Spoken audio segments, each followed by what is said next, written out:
Hi అండి, నమస్తే, good evening అండి. ఇప్పుడు నేను ఒక మంచి స్వీట్ చేయబోతున్నానండి. బార్లీ రవ్వతో ఒక మంచి స్వీట్ హల్వా చేయబోతున్నానండి. ఇది బార్లీ రవ్వ మనకి పతంజలి స్టోర్లలో దొరుకుతుందండి. దీనితో ఉప్మా చేసుకోవచ్చు, ఇంకా హల్వా కూడా చేసుకోవచ్చండి.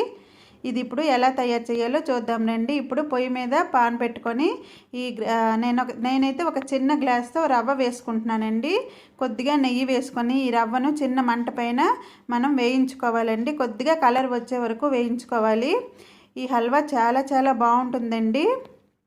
మనకి చల్లగా అయ్యే కొద్ది హల్వా అయితే గట్టిగా అయిపోతుంది కదా. ఇదైతే అలా అవ్వదండి. చాలా మెత్తగా మనం సత్యనారాయణ వ్రతంలో చేస్తాం కదా, అలా అయితే ఉంటుందండి. చాలా బాగుంటుంది. ఇప్పుడైతే హల్వా కోసం నేను రవ్వ వేయించి తీసాను, ఇంకా జీడిపప్పు కూడా వేయించి తీసేసాను. ఇప్పుడు అదే పాన్లోని ఒక గ్లాస్కి నేను 4 గ్లాసులు వాటర్ వేసానండి. ఇంకా 1 గ్లాసు షుగర్ వేసుకున్నానండి. ఇప్పుడు ఈ వాటర్ అయితే మరగబెట్టుకోవాలి. వాటర్ మరిగాక ఈ రవ్వను మనం వేసుకోవాలండి. ఈ రవ్వను వేసుకున్నాక మనం చిన్న మంట పైన పెట్టేసి మనమైతే మూత పెట్టేసుకోవాలండి. కాస్త సమయం పడుతుందండి. ఈ రవ్వ దుడ్డుగా ఉంటుంది కాబట్టి ఉడకటానికి చాలా సమయం పడుతుంది. మనం సిమ్లోనే పెట్టుకోవాలన్నమాట. మధ్య మధ్యన తీస్తూ ఇలా కలుపుతూ ఉండాలండి. చాలా చాలా టేస్టీ ఇంకా హెల్దీ అండి. ఒక్కొక్కసారి నాకైతే స్వీట్ తినాలి అనిపించినప్పుడు అయితే నేను ఇలా చేసుకుంటానండి. మా వారైతే స్వీట్ అయితే తినరు కాబట్టి నేనైతే నా ఛానల్లో స్వీట్స్ అయితే చాలా తక్కువ అండి పెట్టడం.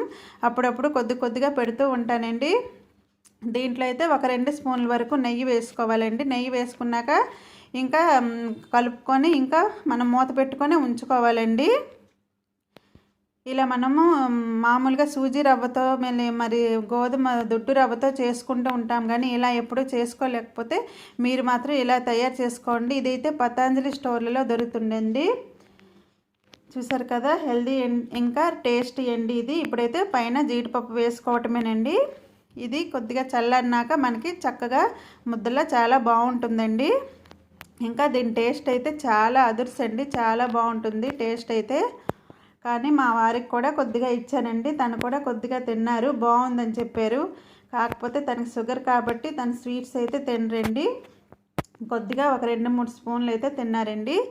చాలా చాలా హెల్దీ అండ్ టేస్టీ బార్లీ రవ్వతో హల్వా రెడీ అండి. మీకు గనక వీడియో నచ్చినట్లయితే ఒక్క లైక్ చేయండి, మీ ఫ్యామిలీ మెంబర్స్కి షేర్ చేయండి. ఇంకా కొత్తగా చూసిన వాళ్ళు నా ఛానల్ని సబ్స్క్రైబ్ చేసుకోండి.